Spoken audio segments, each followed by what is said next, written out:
Oi, gente! Sejam muito bem-vindos a mais um vídeo. Hoje, aproveitando que é Dia dos Namorados, nesse próximo final de semana, eu vou contar pra vocês quais são os meus 5 livros de romance água com açúcar preferidos da vida.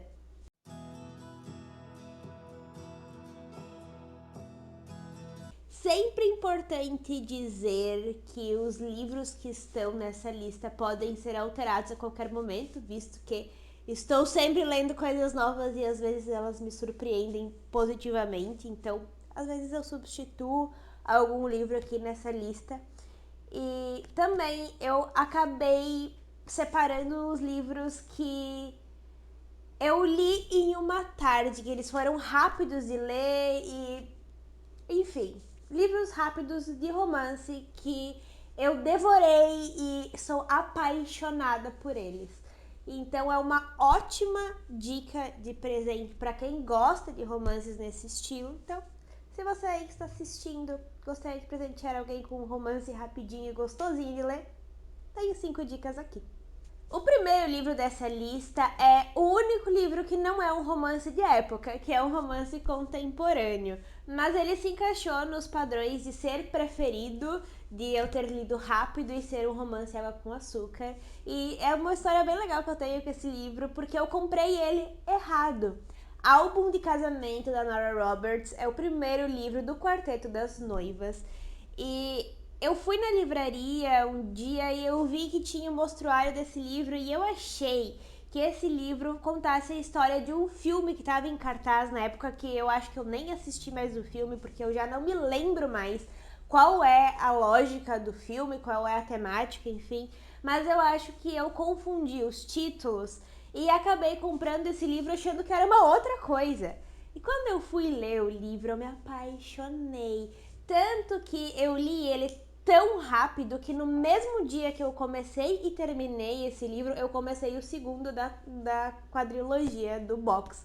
Então, eu acho que eu gostei só um pouquinho, assim, talvez, dos livros, mas eu acho legal essa história com o álbum de casamento porque eu tinha literalmente zero expectativas para ele, a não ser que eu achava que era outra história. Mas quando eu comecei a ler, eu já vi que ele não era o livro do filme, porque eu li a sinopse dele e já sabia que não era o que eu estava pensando, que eu comprei achando que fosse, e a história me surpreendeu muito. Os 4 livros contam a história de 4 amigas de infância que transformaram a brincadeira delas preferidas em um negócio. Então, cada uma, na sua especialidade, acabou contribuindo para essa sociedade e elas organizam casamentos. A Mackenzie, que é a protagonista do primeiro livro, ela é fotógrafa responsável por registrar os casamentos que as amigas organizam. E ela vai descobrir numa amizade antiga, na verdade, todas as 4 descobrem em uma amizade antiga o amor das suas vidas. Então, são histórias leves que vão mostrar que às vezes a gente só precisa olhar para as coisas com um outro olhar, que às vezes a gente está 100% desiludida com alguma coisa e o que a gente precisava, o que a gente queria, enfim, estava bem à nossa frente e a gente nunca tinha reparado nisso. A história é muito gostosinha de ler, ela tem reviravoltas ali no meio, a gente não fica entediado com a história e é assim fantástico. Quem ainda não leu, leia. Nora Roberts é uma das minhas autoras preferidas porque ela é muito versátil. Ela vai do romance à fantasia, ao thriller muito facilmente e é muito envolvente. A história, as histórias que ela escreve, a forma com que ela escreve é bem legal para o leitor ter experiências fantásticas nos livros dela. O próximo livro dessa lista é Volte para Mim, da Paula Alexandra, que além de ser uma das minhas booktubers e blogueiras literárias preferidas, também é uma das autoras nacionais que eu mais gosto e admiro. Volte para Mim foi o primeiro livro que ela publicou e foi o primeiro livro que eu li dela também e é o meu preferido. Eu já resenhei o Roubo, que é dela também, vou deixar o link aqui nos cards para quem ainda não assistiu ir lá ver. E eu adoro a forma com que ela escreve. É um livro que mostra a coragem de uma mocinha num romance de época de seguir os seus sonhos, de lutar pelo que ela acredita e pelo que ela deseja. E depois ela tem toda uma trajetória de culpa, de voltar às origens, de se desculpar, de entender. É um livro que traz muita a visão da protagonista com o seu autoconhecimento, com o seu amor próprio, e a gente consegue entender que antes dela conseguir amar qualquer outra pessoa, ela precisou se conhecer e se amar. E isso é uma mensagem muito importante. E é um romance de época muito fofinho, muito bonitinho. A gente torce pelo casal. Eu adoro esse livro, vale muito a pena. É o meu livro preferido da autora, assim, sem sombra de dúvidas. Continuando nos romances de época, com mocinhas fortes e empoderadas que gostam delas mesmas e correm atrás dos seus sonhos e objetivos, temos Sedução de Seda, da Loretta Chase. Aqui a gente tem uma mocinha completamente diferente do que a gente costuma ver em romances de época. Ela é uma modista, então desde cedo ela precisou trabalhar e ir atrás do seu dinheiro e fazer o que fosse preciso para conseguir se sustentar. Ela e as irmãs acabam abrindo um ateliê de costura e elas nunca foram aquelas mocinhas frágeis que são indefesas. Elas lutam pelo que elas querem e elas conseguem se impor e elas são presentes e tem o seu encanto, o seu charme, é muito mais do que um rostinho bonito. Esse livro, gente, é inserido no mundo da moda e a gente percebe que a mocinha vai fazer de tudo para que ela alcance o prestígio e a fama quando uma das ladies mais mal vestidas da sociedade vai procurar o ateliê dela e ela precisa se provar e mostrar que elas são as melhores no que elas fazem e que só elas podem salvar o guarda-roupa horroroso dessa burguesa. O romance nesse livro, ele vai ficar muito em segundo plano, mas ele é cheio de cenas picantes. Eles têm muito cão e gato aqui, porque o par romântico da protagonista, ele é o noivo da lady que ela vai vestir. Então a história começa com a Marceline tendo que provar pro Duque que ela é a melhor, que ela vai fazer o melhor trabalho, e fica a história inteira provocando ele provoca ela, e eles ficam nesse vai e vem, e o Duque não gosta da Lady Clara, que é a noiva. Ai, a história é muito legal, ela é muito rápida de ler, e ela não é só um romance, ela não é só esse estereótipo do romance de época que a gente está acostumado a ler. E por mais que eu já tenha falado aqui que o cão e gato não é essencialmente o meu gênero preferido, né? Tem o clichê preferido num livro, esse aqui é muito bem trabalhado e é muito legal, vale muito a pena ler esse livro. E ficou saindo aqui o marcador de página. Os próximos 2 livros não tinha como não serem da Julia Quinn. Eu já falei desse livro aqui 1 milhão de vezes aqui no canal. Então, se você gosta de romance de época e ainda não foi ler ele, eu não sei o que você está fazendo, porque esse livro é perfeito. O Marido de Faz de Conta é o meu livro preferido da autora e eu já nem sei mais o que falar desse livro, de tanto que eu gosto dessa história, de quanto não é lógico o que acontece e de como o romance aqui é bem construído. Também tem uma protagonista forte que larga a Europa, sai da Inglaterra e vai para os Estados Unidos no meio da guerra para ir encontrar o irmão que não tinha mais contato com ele, que ele não respondia mais cartas, que ela não tinha mais notícias. Então, preocupada, ela vai para lá e mente para os oficiais do exército que ela é casada com o capitão Edward Roxby, porque chegando nos Estados Unidos ela descobre que ele estava muito mal no hospital de campanha, que ele estava desacordado há não sei quanto tempo, e ela sabia que ele era o melhor amigo do irmão dela e que ele poderia ter alguma notícia, então ela se passa por sua esposa e vai cuidar dele. Quando ele acorda, ele não lembra dela, por óbvio, e não lembra de vários fatores que aconteceram antes dele estar desacordado, do que aconteceu para ele estar desacordado, inclusive. Então ele acredita nela, de que ela é a esposa dele. E ela acaba se aproveitando disso, ela ia contar a verdade para ele, mas acaba não contando.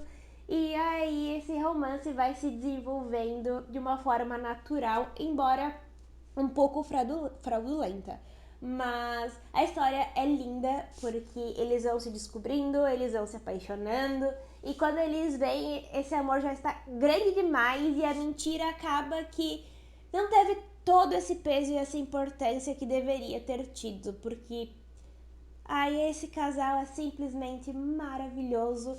A história é bem escrita, eles se desenvolveram perfeitamente bem e é muito crível que esse amor tenha crescido tanto e seja tão forte desse pouco tempo pela forma com que a autora escreve. E é uma das coisas que eu mais critico em um romance de época. Às vezes a pessoa olhou para outra e meia hora depois eles já estavam perdidamente apaixonados. Aqui não, tem uma construção, eles vão crescendo juntos, vão se conhecendo e é muito legal de ler esse livro. E o último livro dessa lista é um dos meus casais preferidos.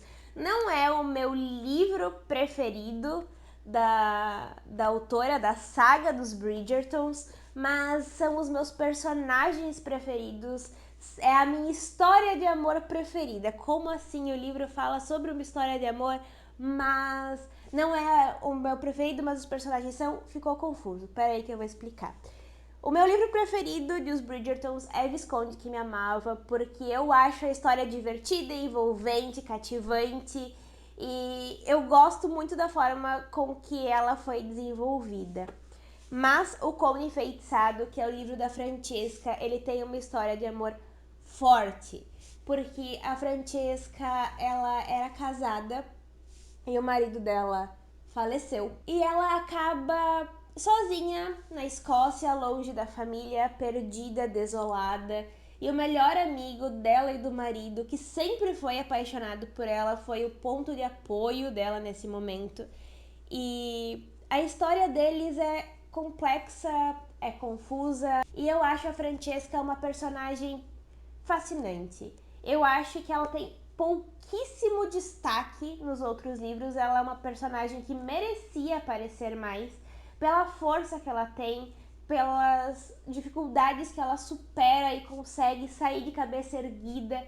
E então, depois disso, se curando, se entendendo, se desculpando, ela consegue abrir os olhos e se abrir para um novo romance, um romance sutil, delicado e ao mesmo tempo muito intenso, muito forte. A Francesca se descobre, enfrenta suas dificuldades, ela vai se apaixonar de novo quando ela estiver mais madura, quando ela tiver se desculpado, quando ela tiver se curado de várias cicatrizes. É lógico, as cicatrizes não desaparecem, mas ela aprende a conviver com isso e a se perdoar e a perdoar a situação inteira que ela está envolvida, e ela resolve dar uma chance novamente pro amor, para um amor que sempre esteve ali da parte do Michael, que ele acaba a vida inteira estando perto, vendo a felicidade dela com o primo, e ao mesmo tempo ele nunca se intromete, ele nunca tenta acabar com o romance do primo com a Francesca, ele espera a sua vez, ele aceita, ele está ali quando ela precisa. Então quando o primo falece e ele se torna o novo conde, ele respeita o momento da Francesca, ele não tenta em momento algum invadir a dor dela ou tenta forçar um romance quando ela não está pronta. As coisas acontecem naturalmente aqui no livro e aí ele é perfeito.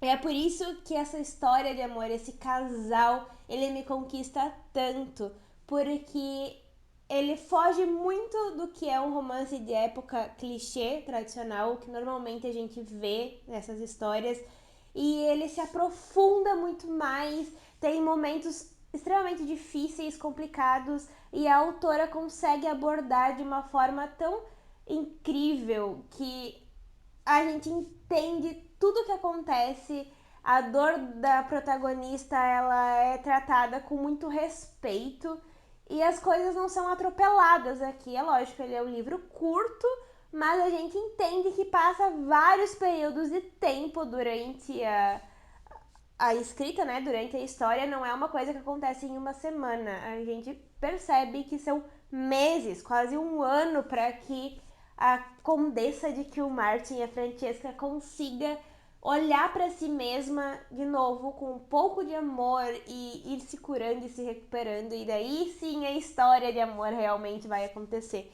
Eu amo esse livro demais, ele é incrível, fantástico e tem uma mensagem poderosa por trás dele. Se você gostou desse vídeo, não se esqueça de deixar o seu joinha, que me ajuda muito a divulgar o canal. Se inscreva para não perder nenhum vídeo, temos vídeos novos todas as quartas-feiras às 18 horas. Um beijo, até semana que vem!